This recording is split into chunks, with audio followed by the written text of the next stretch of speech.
Hi everyone, how have you been? We want to trust that you have had a great weekend and welcome to another episode of Biz Bites. We have been on this journey together for quite some time now, and we want to believe that you have had a fantastic time as we have had. We've shared quite a number of very interesting subjects, and the feedback we've gotten is that it's really making a lot of impact in your business, even though they're just in bites forms.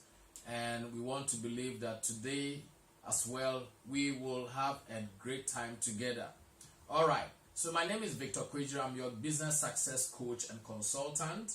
I'm based here in London like my colleague, but we do have a lot of work going on around the world with the various clients that we work with from the various continents and countries.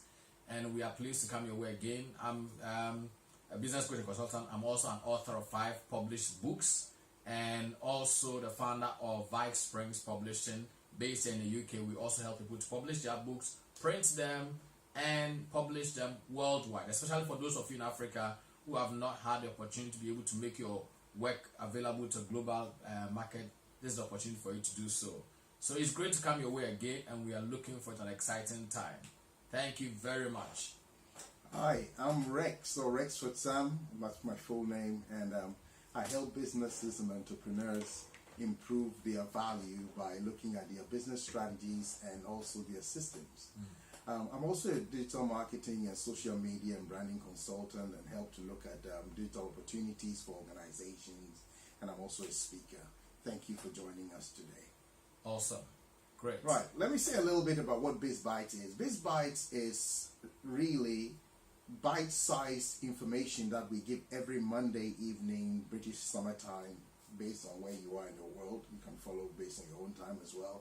And we look at business tips to help you in your entrepreneurial journey, as well as sharing business strategies to help improve and enhance your existing business. Awesome. Great. All right, so last week we did talk about identifying and seizing business opportunities. And what we always encourage you to do is that go to our YouTube channel, Biz Bites for you, and you can have access to all the previous episodes that we've had. We've had 8 so far, right? 8 episodes. 8 episodes, and this is our 9th episode today. And last week's subject was about identifying, the last 2 episodes actually was about identifying and seizing business opportunities. And today we're going to continue from there. So please visit our YouTube channel and make yourself available and enjoy and get ready with your pen and paper to learn all the subject, all the tips that we'll be sharing over there. Okay, so we are going to, as we do always, we have questions that we are going to, some of the questions have come through. We always take 2 of them to try to address them briefly before we move into today's episode. That's right. Okay. Right, so Victor, the first question is going to you. Last week you talked about identifying gaps in the market. Yes. If you could give an example, maybe somebody out there.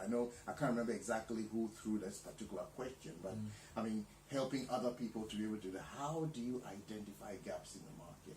Well, we did talk about a couple of them, and for me, I always say that the core of every business purpose is to be able to solve a problem.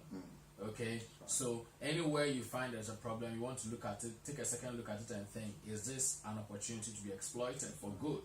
Okay, and as we know, we're in an age of information technological advancement. There's so much that technology can do for us. So I guess that, of course, if you are a technologically enlightened person, then you want to potentially look at, is there anything that already exists there that can potentially look at applying technology to it and make it better, or be able to deliver it better. As we know, we gave an example of Airbnb and Co, who are the top kind of a hotel industry. Yeah, they don't own a single building anywhere, So business has taken a different shape altogether. You also want to look at potentially new legislations and new laws that are being enacted every day. Those comes with different opportunities every day. For instance, the unfortunate incident of the Glenville Tower incident, for instance, has caused a whole lot of, there's going to be a lot of changes when it comes to the type of material, that building materials, and that is going to require some new regulations that are going to come in place. And all this, I was speaking to a friend of mine who is into property management and stuff, and that brings a whole new range of opportunities for them. They have to adapt to it. So you want to always look at what is going on, what's happening in the community, what is happening around you, what are the problems people are facing, and what are the potential solutions. If it's something that you are equipped, you're empowered, you are skilled, you are experienced in to be able to provide a solution for, that's the best way, a great one to run with. Okay. Awesome. And I think the second question was about how does digital technology put me on a leading edge? This one is your domain. So right. I would say, I mean, in loads of different ways. I mean, think about anything. Let's go to the world of mechanical things. What do the smartphone do for you? Think about calculators, what they were able to do for you. Speed of access,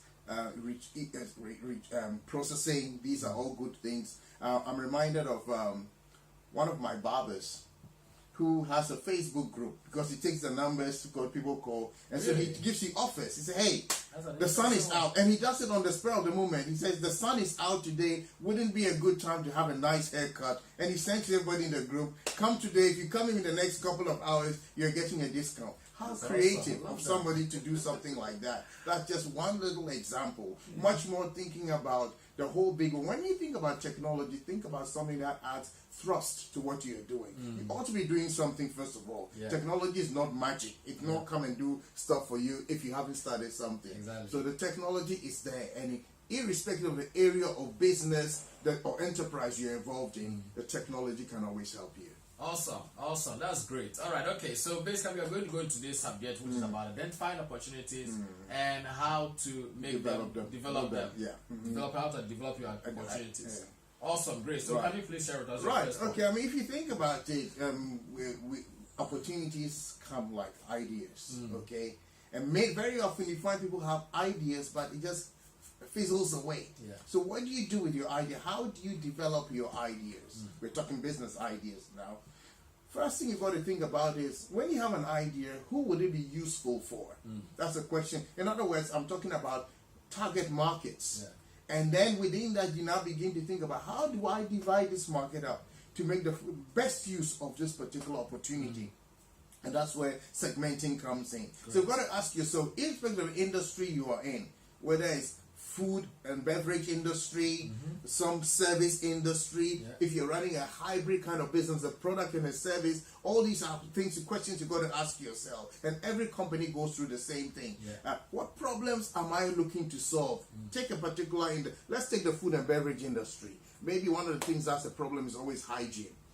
How are you going to solve a hygiene problem? Because once you're able to solve a problem like that, you know you've got a target market. People are going to come after you. So what problem are you solving? And like you said last week, what need are you meeting?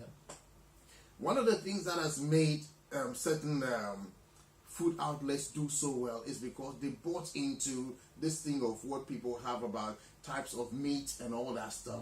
Americans were not quick on catching up on some of these things, so the British market has done very well, whereas similar companies in America haven't done so well because nobody understood the kind of markets we're dealing with and how certain things were changing. So it's important. The question you always have to ask is, why should somebody come to you?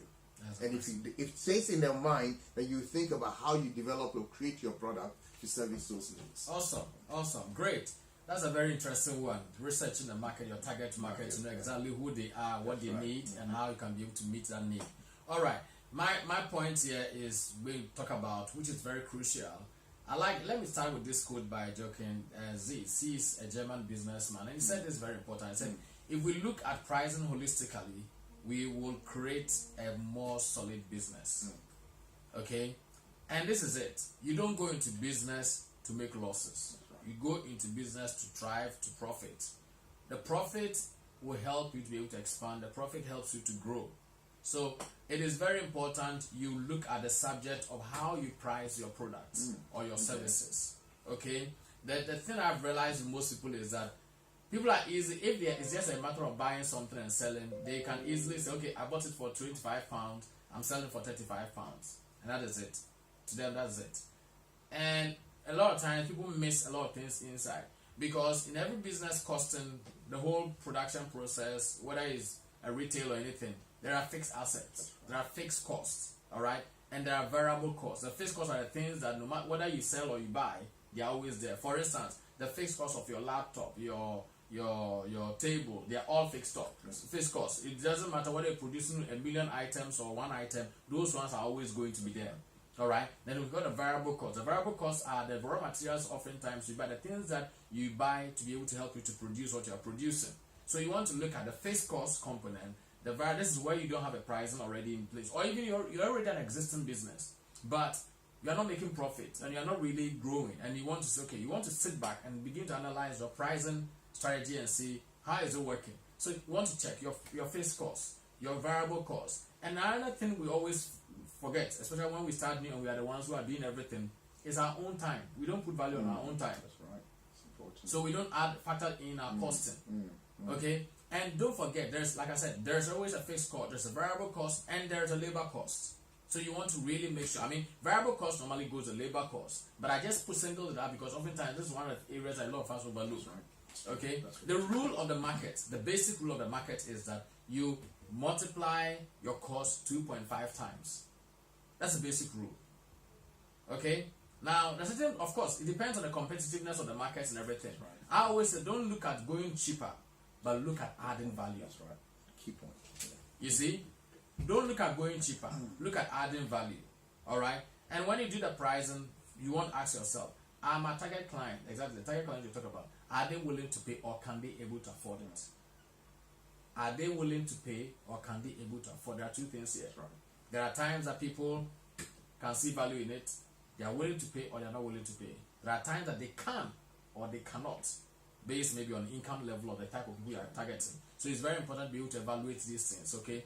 And if they cannot, like I said, it's not a matter of just cheapening yourself because you still have to make profit. You might decide to bring it down a bit now as you gain market share, then eventually gradually grow it. Or the most important thing you want to look at is, can I add value to it? So that if you are providing a service, maybe you want to throw in one or two things there, additional things that maybe somebody will have to pay for some other competitor to do it, but you want to throw it in there so it adds value. And it may cost you maybe, let's say for example, just about £10 to add that value to it, that cost to it, but that will enable you to be able to get £15 or £20 in value from the ultimate price, the overall pricing. So you want to try to think about these things and look at that. I've got event planners clients, for instance, who throw in maybe the balloons. Okay. They throw in balloons, they throw in maybe flowers, they throw in a few other things. Okay. Doesn't cost them that much. Yes, it doesn't cost them that much, but once they do that, they're able to charge a particular pricing that enables them to make significant amount of, good amount of profit that helps them to grow their business. So you want to look at that. And ultimately, Ron Johnson said this, he said pricing is actually a pretty simple and straightforward thing. Customers will not pay literally a penny more than the true value of the product. So it is important, and I know value is something you sleep and dream and breathe with, you know.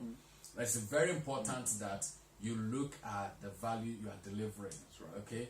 Because ultimately, people are not willing to pay more than the value they are getting from what you are doing. And that's the reason why the value is high, you want to look at not pricing yourself lower. If the value is low, you don't want to see yourself as overpricing yourself. It's very important, okay, and that helps a lot. Great. So awesome. Please share with us your third point. Right, pricing, awesome stuff. Pricing. Well, Yeah. I hope we all learned that the difference between pricing and value. Value. Okay. Yeah. Right. I want to look at competitive analysis. Sounds like a big phrase. That all we are saying here is that I once had two Italians and they said, look, this is our business idea, nobody else has it. Wait, I said, you can't be too sure in the world you're the only ones who have the idea.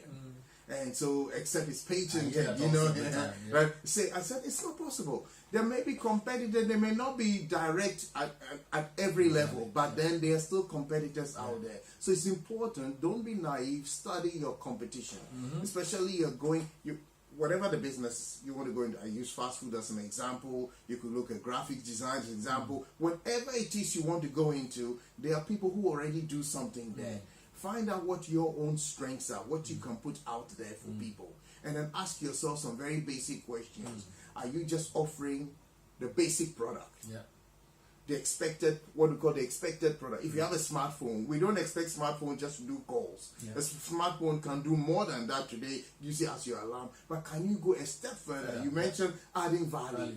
Augment it, do something the others cannot do. And I really like that point you made before. Because sometimes it's not about cutting your prices, because you can do that to hurt yourself. But adding value makes you distinctive from the other person. You can tell them, hey, if this is the price, there's a lady I know very well who bakes cakes, and somebody goes, I'm not just decorating a cake. I can get it in Tesco. Oh, please go ahead, go to Tesco. She's not going to bargain with you on that level because you don't understand the value of what you're getting. Yeah. So that's important, that there is something different about what is being offered to you. Whatever it is that you're running a nursery school, what are the important things you got to think about when you're running a nursery school to differentiate yourself from everybody else? That in nursery schools, you have to think about teaching methods, you've got to think about activities, you've got to think about curriculum. But the way you design yours makes a difference. You are looking at graphic design. Yeah, some people study graphics when studying software. I'm a graphics designer. There are people who have taken their time to go through school, study it properly. They understand typography. They understand the importance of color. You say, why should color be important? Well, because color is the first thing you think about when you're thinking about brand. So if somebody doesn't understand that, they will not be able to do a good job for you. You think about fast food. The first thing you think about in fast food comes from the two words themselves. Fast, you got to think about speed. Speed means you got to think about quality of training. The second thing you think about is the food. When you think about food today, you have to think about different types of issues people are coming up with food. Think about what allergens are. They educate people about even their meals. One of the things I found, you go to a fast food, what can I eat? Oh, whatever we have on the menu. I'd love to go to a place where they say, oh, this, think about this. Oh, this has got this. Or you want this kind of, they educate you. There's a lady I know who sells clothes online, and she educates you about the type of clothes. And I think these are little ways. Say, is that worth doing? Yes, it is, because it makes you stand out from the rest. That's all part of competitive analysis. Know your strength. I like to tell people this: don't be a jack or Jill of all things. Don't be a jack or Jill. Focus on what you do best. Let other people do the rest. Awesome. That's fantastic. I really love that. All right, okay. So our final point for today, which is my second point, is very crucial. And if possible, I'll tell that should be one of the first things you want to do if you want to step out there, or if you've already started a business and you've never spoken to one before, you want to do. Speak to us. Simple. We are the experts. Right. All right? Speak to an expert. I just said speak to us, but listen, if you like, don't speak to us, but speak to an expert. All right? Look, and like I said, we'll talk about that later, about what to look out for in an expert that is really there for you, not just someone who just got up and hasn't got any job to do and said, I want to become a social media expert. All right, that's a different from speaking to Rex. Oh, a business coach. A business coach, a consultant. They didn't have no idea what a coach is. But that's not what we're talking about. That's what we're talking about now. But listen to this one by Tom Landry. Say that a coach is someone who tells you what you don't want to hear. You don't want to hear it, okay, because it's too uncomfortable for you. Who has you see what you don't want to see, so you can be who you always knew you could be.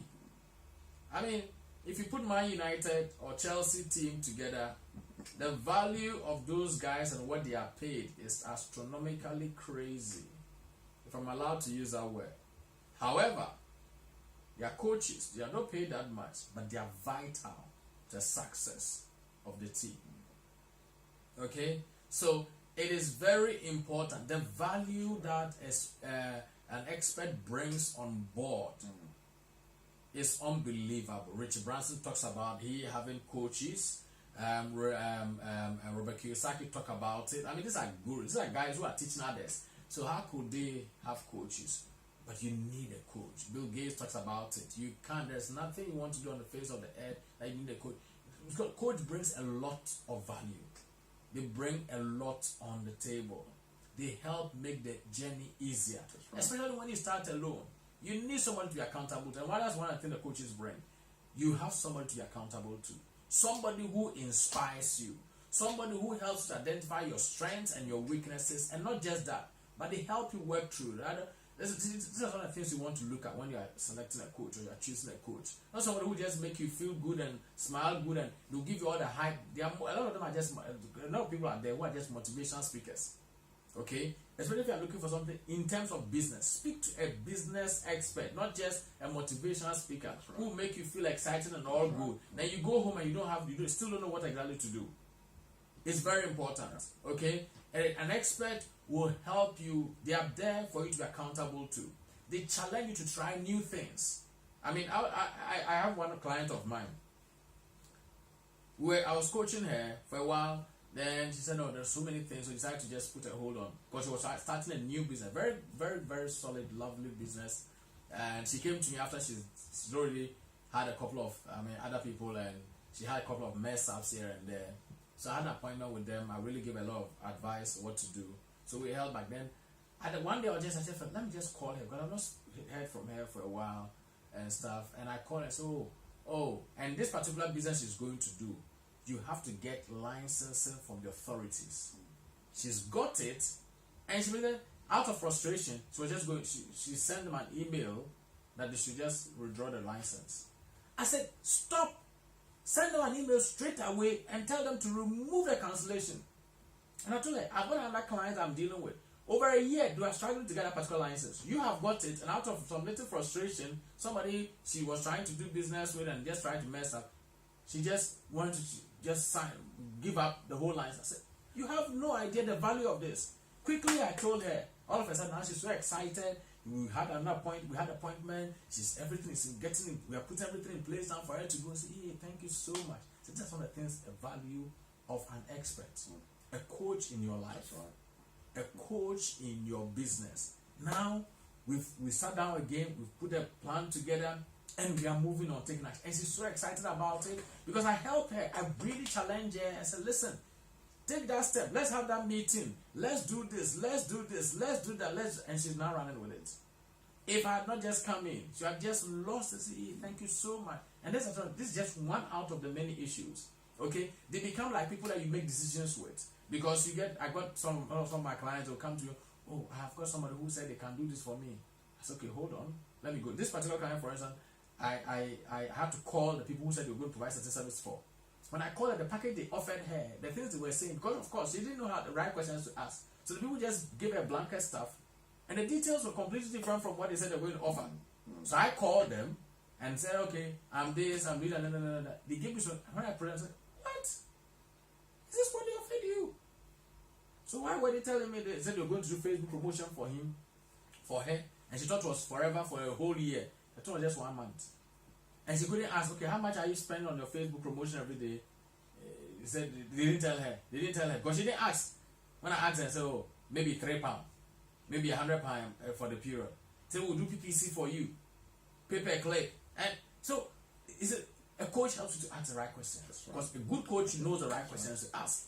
The experience and knowledge they bring on board. I might have dealt with similar clients before. And like I was telling her, I've dealt with this particular client, another client. I've dealt with her. We have applied for it before, so she got a license. So when I was dealing with this other one, it's easy for me to be able to use that experience from that one to share. So you get so much from there and access to their network. These people, all my clients have access to my network. Some of them have access to you. Some of my clients, they come to you for social media expert and marketing, which you help them intensively on it. Some have got access to various designers, creators, various things. So it is very important that you take this in very seriously.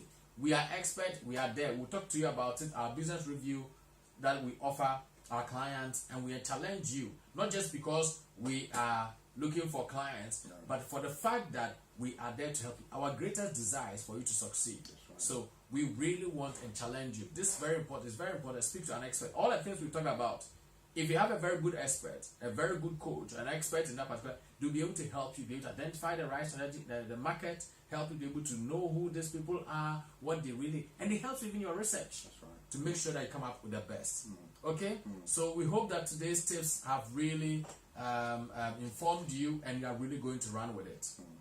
All right. Wow, Victor, that was very inspiring what you were sharing there. I just wanted to add one quick thing there about the expert. You know, I like something Victor said. He said it's not so much a question about how many businesses or empires somebody has, but the fact that they've got the experience to help you take yours further. That's what a coach does. Yeah. And I like the thing about the salary thing you did there. Because you see, one of the things people like us do is what speech writers do. they make you ignite. They make it come alive. You don't often know who wrote a speech, yeah. but it makes people like Obama and things just go, wow, you know, but somebody was behind the scene who helped to put that together. That's the role a coach is supposed to play in your business. Thank you. Great. Right. So like we've said, with that we can help you with business review, look at your strategies, help you in training. So important, because some people say, well, we are good at this, but sometimes you find training speaks for itself. If training is not done well, you don't get a good result. Exactly. And then you have to go retrain again. Yeah. We make sure that when we train you, nobody comes back except to ask for more in terms of more contracts and stuff like that. So it's a job well done. Speaking will speak to you at any level, whether you're just a school or it's a hospital, it's a business club, whatever it is, big organization, nothing is out of bounds with us. Good. Yeah, so we speak a lot of business subjects, how to identify opportunities, how to maximize the use of social media, you know, and all those subjects. We speak leadership and various business skills and stuff. All right, okay, so like we said, please visit our YouTube channel. That is Biz Bites for you, the number 4 and U for uniform, okay? Biz Bites for you, one word. You look for it on YouTube and subscribe there. We challenge subscribe so you can always get episode. This next episode will be coming up soon. If you subscribe, then you always be alerted about a new upload, so you can be able to have access to it. Send in your questions and comments about today's episode, and we're always glad to answer. At least we'll select 2 of them and answer in the next episode. Like our a Facebook page and invite others to watch Biz Bites. Make a day with us again next week, Monday, and we will surely come your way. We'll be looking at the second part of developing your business idea, and I'm telling you, it is going to be awesome. And we'll be showing you a couple of other materials that can potentially be very helpful to you as you grow and as you expand and as you start your business to a new person coming on the scene. Thank you so much. And we look forward to another wonderful time with you next week, God willing. Until then, do have a wonderful day, and God richly bless you. Thanks for joining us. Thank you. Bye-bye. Bye-bye.